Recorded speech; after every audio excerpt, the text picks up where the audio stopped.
Good morning, good morning, good morning. I got my morning voice on. Yes, it is bright and early in the morning. Well, it's not too bright and early in the morning. It's just 10 o'clock. But I got up at like 5 and couldn't go back to sleep till about 7 and then woke up around 9:30. Isn't it great how your body just automatically just wakes you up? When you wanted to sleep in, the whole plan was to sleep in. Yeah, that didn't happen. But anywho, I digress. Um, I am doing my review of Love After Lockup. We're going to talk about the hot mess that happened, okay? Alrighty? Get ready. Buckle up. About to be a bumpy ride.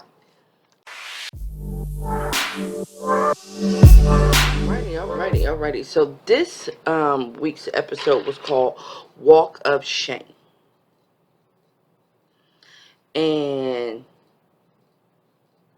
I don't think I'm going to call it that. I'm going to say these freaks done sprung a leak is what I'm going to call it. Because this was a really weird, freaky kind of episode. Okay? So, you know how I do. I go ahead and put the stuff that's non-climactic in the beginning. And the big climactic stuff I'm going to put at the end. So, what was not that climactic this time was a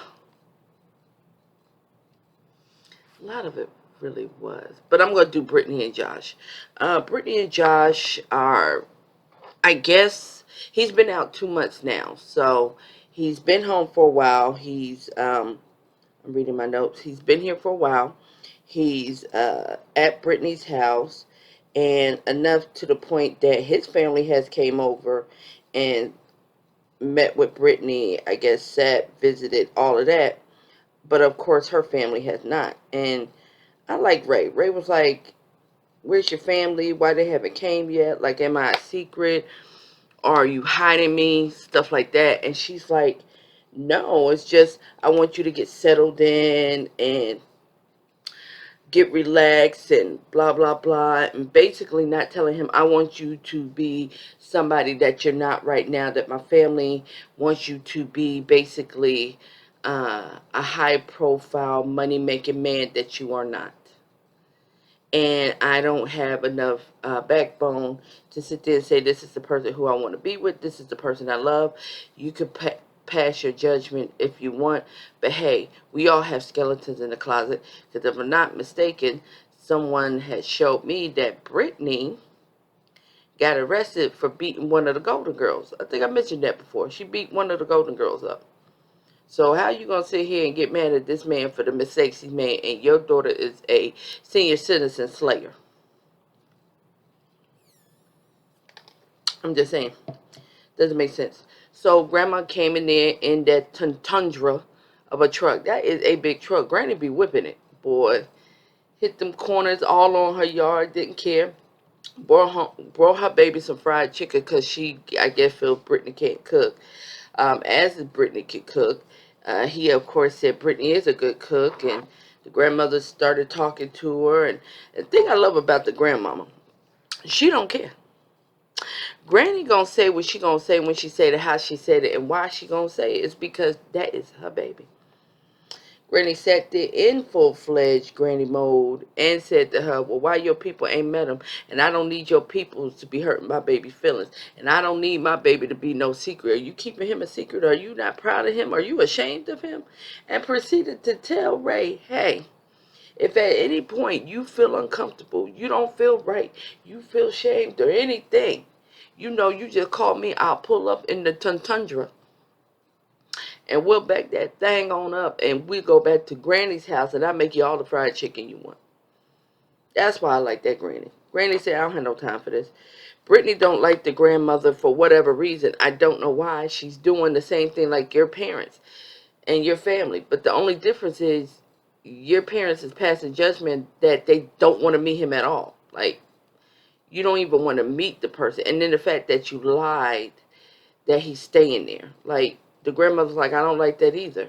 And like Ray, he's like, I feel like a hidden secret. So, like, the way you could approach that is so totally different. The way you could approach that is, I know it's a delicate situation. You could have went to your family and said, hey, instead of just springing it on them, and you had the whole conversation with your mom, you could have went back and said, look, I'm grown, okay, and I'm paying my own bills, I have my own place, and I do honor and respect you all. However, allow me to make the choices that I'm making. You don't have to agree with the choices at all. You do not have to agree. But allow me to make the choices, and if I do fail or this does not work out, allow me the opportunity to find that out. And just be there for me when I fall. But don't sit here and because of your prejudgment of someone, not meet this individual. Because I am the senior citizen slayer. You know, I'll be slanging these senior citizens at the little senior center all the time, okay? So, you know, I'll be knocking down Blanche and Dorothy and all of them. So, who are we to cast the first stone, okay? Okay? Just ask Barbara Jean when I pile drive her in the face, okay? But, yeah, have a little function at your house. Have some of Ray's family, have uh, your family, sit there and invite them and tell Ray, be like, hey, I'm having a function. I want your family to be there, blah, blah, blah. If you can, if it's authorized. I invited my family. If they choose not to come, this way you can show Ray, hey, I sent out the olive branch to my family and they decided not to come. So he'll know this way you are not ashamed of him. It has nothing to do with you. It's your family's prejudgment and whether they want to learn about him or not. And just keep it real. Keep it 100%. That's all you got to do. I mean, I know it sounds easier said than done, but do something. This don't make no sense. On to the next. Okay, so next couple. Anissa and Jeff.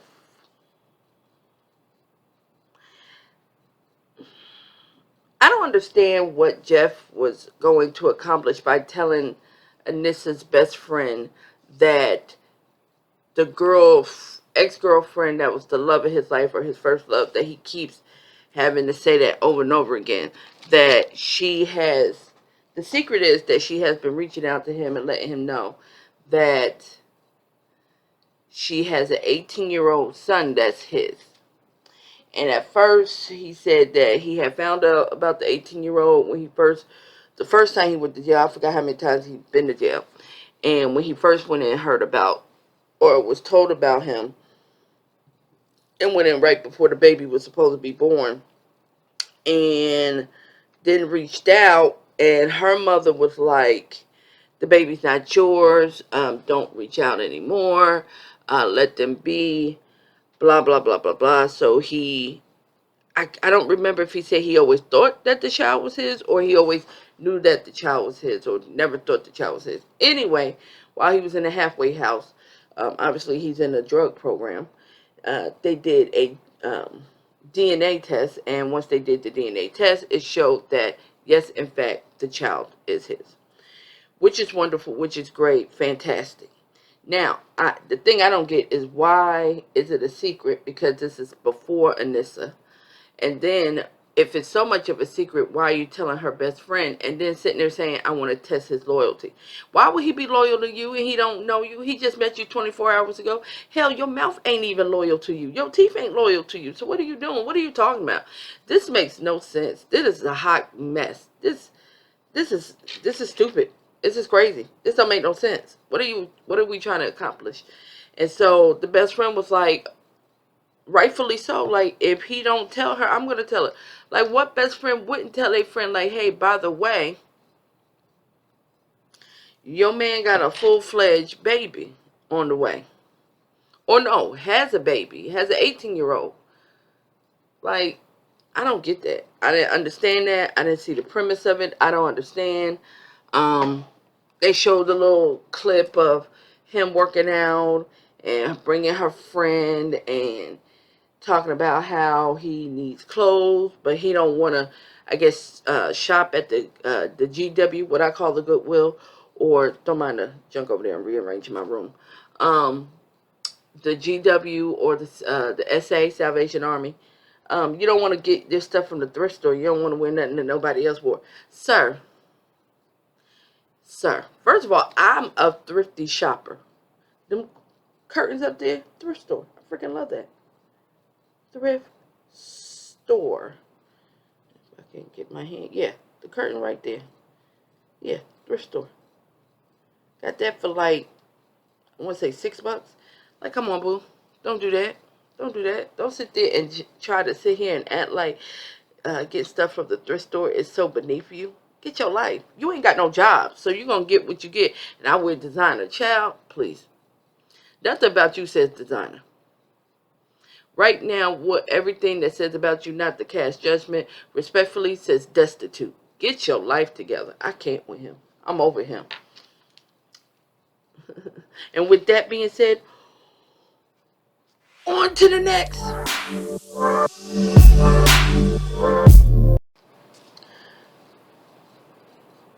Run is what I'm going to say to Rachel.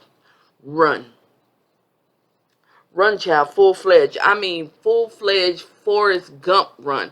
I mean, run like Suge Avery was running to get to Celie when she was about to shave Mister. Okay? Because Doug is slap crazy. He out his mind. He has issues. Anybody that blow up like that could cuss out his family like that needs some help. One thing I did agree with Rachel, y'all do need counseling. Especially Doug Jr. because he has toxicity that's running in his family. He needs some counseling to deal with the fact of, I know the family done probably said that his mother didn't want him. So he had to deal with that. His father was in jail. He had to deal with that. He had to deal with 2 aunts. One of them seemed like she's a fiend too. Everybody seems like they're on some type of drugs, okay? So he needs help with that, okay? And the fact that he now has a bonus mom, because I hate the word stepmom, bonus mom who's helped raising him as well, who he don't even know, okay? So this boy is being shifted around. I agree with that, okay? Y'all do need counseling, especially him. Because you're going to lose him. Doug sitting there saying that he didn't need counseling, he needed supervision. And that I don't agree with the whole thing, counselors and therapists and all of that. And they do this especially in the black community. If a kid is hyper or has some type of emotional issues, their go-to is medication. And wanting to give him Ritalin. Ritalin to me sounds like he has ADHD, okay? But there's other ways of helping someone who has ADHD. You don't have to automatically provide the medication, give them Ritalin. The way Doug was talking, like his sister had bipolar disorder, when he said they said she has very, very, very, very highs and very, very, very, very lows. Now, that could be fact that she is bipolar and she might be self-medicating with drugs. That could be the case, but let's take care of Doug Jr. Now, one thing I don't agree with, and I'm so upset that I'm about to agree with Doug with this. Doug Jr. cannot be telling his father to F off. I'm sorry. It's the black mama in me. It's the black auntie in me. I wish a child would. I don't even care. It don't have to be my child. I wish I would hear a child to say F off. When I tell you that child's life would be flashing in front of their eyes, and I would snatch their soul through their spinal cord. Like, you got life bit if you think you're going to talk to me like that. I don't care if I've been in and out your life. What you're not going to do is talk to me disrespectfully. Now, reason why Doug speaks like this, because you haven't been in his life. Secondly, another reason why Doug speaks like this, because your whole family speaks like this. Like, this is learned behavior. So, y'all need to get that fixed. Rachel, run. Don't you let him impregnate you. That man sitting there talking about some, don't you say this, don't you. His anger, he got to get that under control. Now, do not agree with the whole thing of telling him, or you're going to have to get out. You can just say, respectfully, we're not going to be able to be together. But don't hold it over his head that he has to behave a certain way because he won't be able to live in this household. Okay? But y'all need counseling. Y'all need Dr. Phil. Ayana ain't going to be able to help y'all because Ayana is too straightforward, and then Doug is too aggressive, and Ayana don't play that, and she would have all of her children come and jump on him, and he'll be back in jail. And I don't mean to say this, and this is being judgy, but I smell a little, maybe some racist undertones might be behind it. So I don't think Ayana could help y'all, because I think y'all look like y'all used the N-word on several occasions. But I think Dr. Phil might be able to help y'all. Y'all might want to get that help. With that being said, on to the next. This next couple, I'm so sorry, Courtney. I'm so sorry, Courtney. I could be wrong. I could be wrong. I don't think Josh likes you in that way. I think he might have left a relationship in jail. For him to still be in contact with his cellmates and be interacting with them more and interacting with the video games more, and he was locked up for 11 years and he's only slept with you one time, and then going to sit there and say, well, I'm at the age where I can't physically do it like that, and he says he's all of 30. As my son would say, that's cap. That's big cap. That's cap. Like, I don't think he likes you like that. And I'm sorry to say that. I know that you love him and you want to be with him, and y'all might not be around each other for maybe 3 years because of the situation and the fact that you gave up a lot to be with this man, and he made promises and he said these things to you.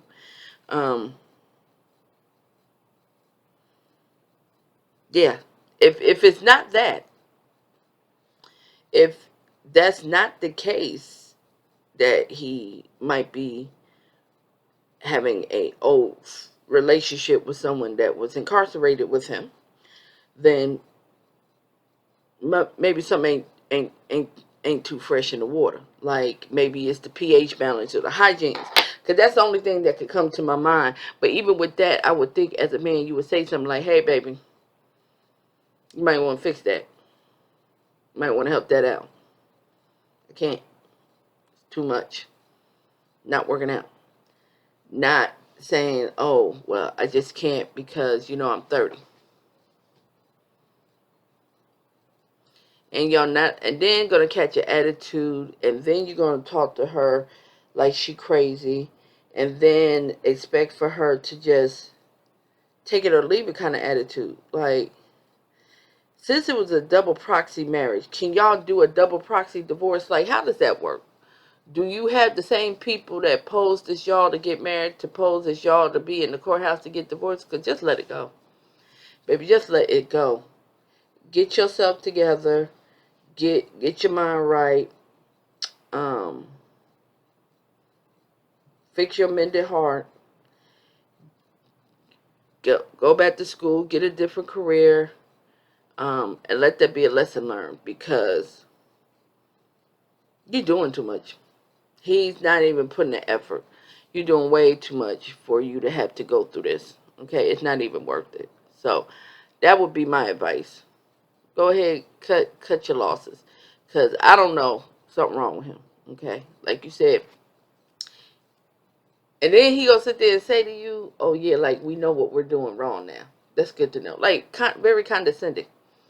Like, you said he spends more time talking to his friends that are still incarcerated and playing video games than he does with you. Is that his friend or is that his boyfriend he talking to? I'm just saying. You might want to check that out. On to the next. I had it all wrong.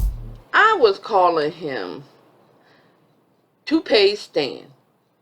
But I guess I'm going to call him Edward Scissorhands. Because I don't know what, y'all got some issues, okay? I guess y'all haven't had trauma in your life for you to understand. Like that bondage and all of that. I don't know many black people that's doing all of that. Because we came over on a boat. Bondage, excuse me. And handcuffed and strapped up and put in those crazy jackets and cage and muzzles around our mouths and cages and traps over our heads. So that's not really our forte. But y'all rode to Stan's house, and pretty much the gist of it is to show how freaky, sneaky, dicky y'all are. First of all, Stan, ain't you too old for this? Don't you have osteoporosis? Don't you have arthritis or something? Like, I'm not understanding. Edward Scissorhand, Toupee Stan, when she bust out the Edward Scissorhand jacket and said, I need to release some stress. What kind of stress you releasing? What are you doing? You put him in this contraption and this man is hanging and dangling in the air like a twig? What is happening? I don't want it. I don't want it. I didn't want to know. I don't want to know. I didn't need to know. And then we're still seeing Lisa's hair with, they got the synthetic weave and they just mashed it, like paper clipped it to a head. Like the whole thing was a hot mess.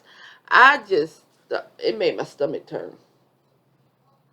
And then he told me he want her to move back in and just, what was it?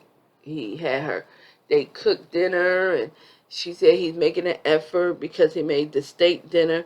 That's until he start drinking and talk about you again. Just, and when y'all in the moment, I'm just wondering, do y'all take y'all hair off?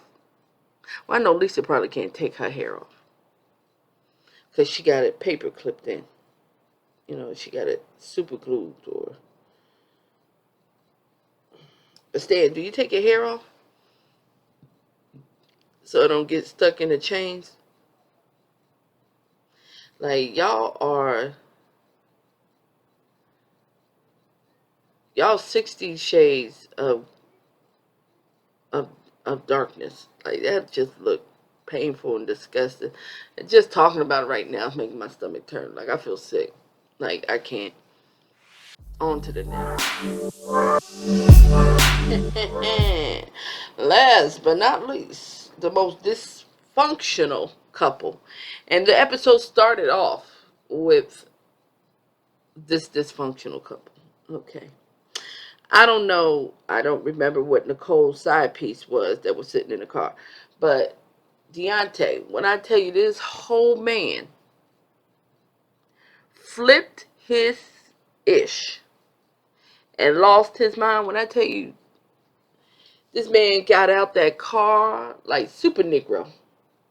What is this, Nicole? What is this, Nicole? All I done did for you. All I done did for you. And she's sitting in the car like, oh my God, what is happening right now? First of all, Nicole, the dude you with don't care nothing about your safety. Nothing about your safety. Nothing about your safety. Let me tell you something. I personally know anything was popping off, and the dude I'm with right now, and we was in the car, and someone was yelling at me like that, he's jumping out the car. First of all, he's not even jumping out the car. He's already out the car when the old boy done pulled up. Automatically. So that lets me know that the dude doesn't really care about y'all. He's not seeing a relationship. He's just seeing you as an opportunity to get his rocks off. Deontay, I understand you was upset, but I don't understand the purpose of taking the stuff out the trunk of things you bought her and throwing it on the ground. And I think it was some sneakers or something and a teddy bear. What was the purpose of that? You take that back. If you can't take the teddy bear back, give it to somebody. Donate it, something. Take them sneakers back. Boom, throw it there for her, and then she gonna put it in the trash. And then, like you said to her, give me the cell phone back. And I knew you were paying for that cell phone. I knew you was paying for that cell phone. Knew you were paying for that cell phone. Give me the cell phone back. No, don't worry about it. I deactivate it. No, because I'm not gonna pay for the whole phone. Run me that phone. Period, point blank. Run me the phone.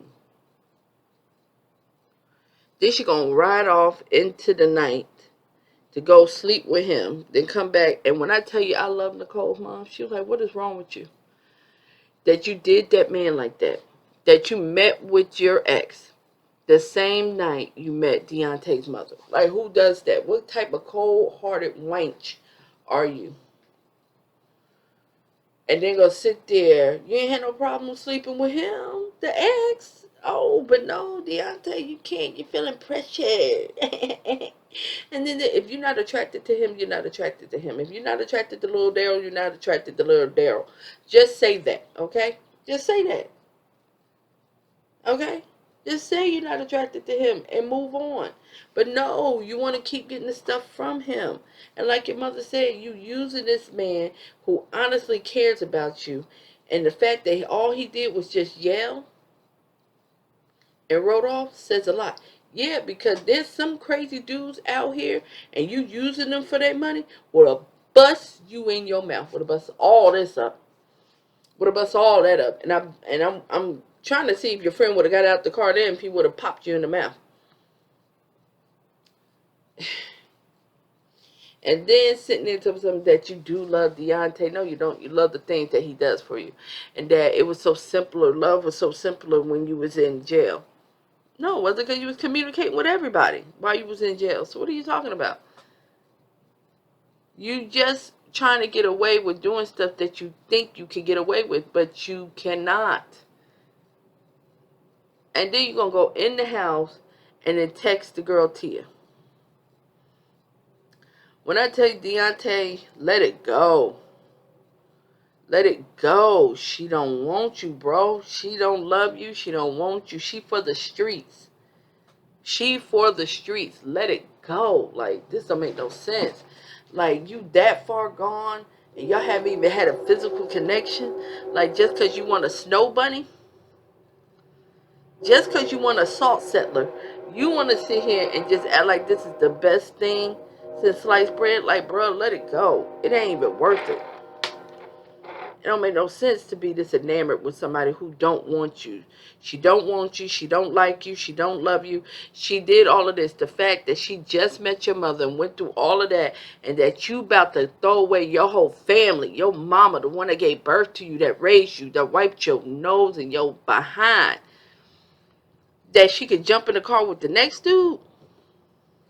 And I can guarantee you, next week, I guarantee you, he gonna sit there like, oh, we just had a fight. She love me. She love me. She love me. She just, she's just confused. She don't know what she want to do. She might, you don't even know. Watch. Watch what I tell you. And if that's the case, if you take her back, I promise you, I'm not gonna be easy like I have been. If you take her back, you deserve everything you get. Tenfold.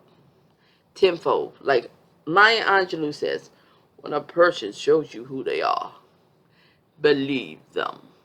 I know that didn't sound like Maya Angelou, but in my mind it did. But that's it for this week of Love at the Lockup. Y'all tell me what you think. Please like, subscribe, share, and keyword, subscribe. I'm trying to hit 1,000. Just 1,000. Please, help me. All right? Appreciate you. Thanks.